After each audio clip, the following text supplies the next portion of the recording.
বন্ধুরা, শীতকাল যখনই আসে তখন মানুষের তার লাইফস্টাইল পরিবর্তন করতে হয়। গরম কাপড়, স্যুট, ড্রাই ফ্রুট এবং আগুন জ্বালানোর মতো কাজ করতে হয়। এসব জিনিস শীত আসার সাথে সাথেই করতে হয়। কিন্তু আজকের ভিডিওতে আমি আপনাদের পৃথিবীর এমন কিছু ঠান্ডা শহর দেখাবো যা দেখে আপনি অবাক হয়ে যাবেন। এত শীত যে কোনো মানুষ এখানে থাকার কথা ভাবতেই পারবে না। তো বন্ধুরা, স্বাগত জানাচ্ছি দ্য মেগাবক্সের আরেকটি এপিসোডে। তাহলে চলুন ভিডিও শুরু করা যাক। বন্ধুরা, রাশিয়ার সাইবেরিয়ায় নীরব ছোট্ট একটি শহর রয়েছে যার নাম ওয়েমিয়াকন। এখানে জনসংখ্যা মাত্র 900 জন। এর কারণ এখানের আবহাওয়া। এই শহরে প্রচণ্ড পরিমাণ ঠান্ডা পড়ে। এত পরিমাণ ঠান্ডা যে আপনি যদি গরম পানিকে আকাশে ছুঁড়ে মারেন তাহলে নিচে পড়তে পড়তে সেটা জমে যাবে। এই শহরের সর্বোচ্চ কম তাপমাত্রা 1920 সালে -71 ডিগ্রি রেকর্ড করা হয়েছিল। অবাক করার মতো ব্যাপার হলো, ওয়েমিয়াকন এর মানে হলো এমন পানি যা জমতে পারে না, কিন্তু এটা তার নাম থেকে সম্পূর্ণ আলাদা। ওয়েমিয়াকন যেতে রাশিয়ার শহর থেকে প্রায় 2 দিন লেগে যায়। এই শহরে যাবার রাস্তা 1200 কিলোমিটার লম্বা।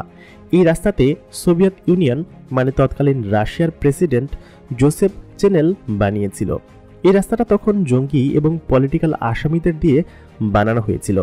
এই রাস্তা তৈরি করতে গিয়ে ঠান্ডা আবহাওয়ায় লাখ লাখ মানুষও মারা গিয়েছিল, যার কারণে এই রাস্তাকে রোড অফ বোনও বলা হয়ে থাকে।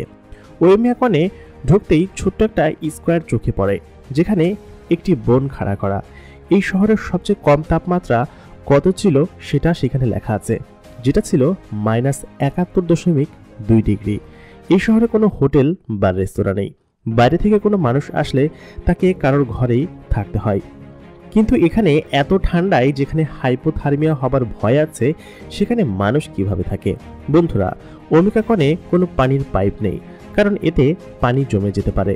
এজন্য সেখানের মানুষ গোসল করতে পারে না, কারণ পানির স্বল্পতা।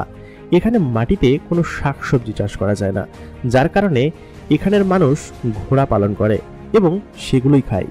এখানে -15 ডিগ্রি সেলসিয়াস হলেও বাচ্চাদের স্কুলে যাবার পারমিশন থাকে, কিন্তু এর উপরে উঠে গেলে স্কুলে যাওয়ার পারমিট দেওয়া হয় না, কারণ এতে ঠান্ডায় মারা যেতে পারে।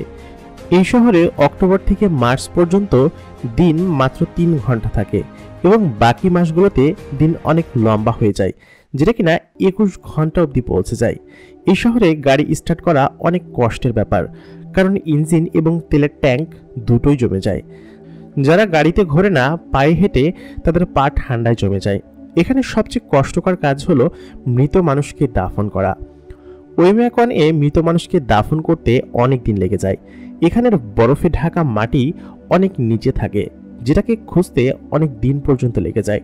বন্ধুরা, এখানের মানুষের কষ্ট এখানেই শেষ না, বরং কলম, চা, দুধের মতো জিনিস ব্যবহার করাও কষ্টের কাজ, কারণ এগুলো 1 মিনিটের মধ্যেই জমে যায়। বাচ্চাদের বাহিরে কোনো মেটাল পোল ধরা থেকে বিরত রাখা হয়, না হলে মেটাল পোল ধরতেই যে কোনো ইমার্জেন্সি হতে পারে। সোভিয়েত ইউনিয়ন এর লিডার জোসেফ চেনেলের আমলে এই জায়গাকে ডেথ রিং বলা হতো, কারণ হচ্ছে কয়েদিদের মৃত্যুর জন্য এখানে পাঠানো হতো। বন্ধুরা, একটি রিপোর্ট অনুযায়ী এখানের জনসংখ্যা কমে আসছে। এখানে বর্তমানে 576 জন মানুষই রয়েছে। এখানে বেশিরভাগ বাড়ি খালি হয়ে যাচ্ছে। এখানের মানুষ মাছ ধরতে পছন্দ করে। বরফের নিচের পানি থেকে এরা মাছ ধরে।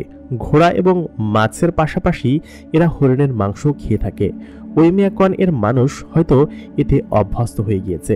এই শহরের এমন আবহাওয়ার জন্য এটা পৃথিবীর বিখ্যাত হয়ে গিয়েছে।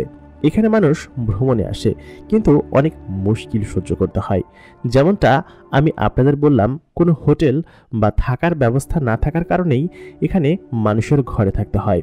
তো বন্ধুরা, ওয়েমিয়াকন সম্পর্কে জেনে আপনাদের কেমন লাগলো আমাদেরকে কমেন্ট করে জানাতে ভুলবেন না। আমাদের ভিডিওটা ভালো লাগলে লাইক করুন, কোনো প্রশ্ন থাকলে কমেন্ট করে জানাতে পারেন এবং আমাদের চ্যানেলটাকে সাবস্ক্রাইব করে রাখুন।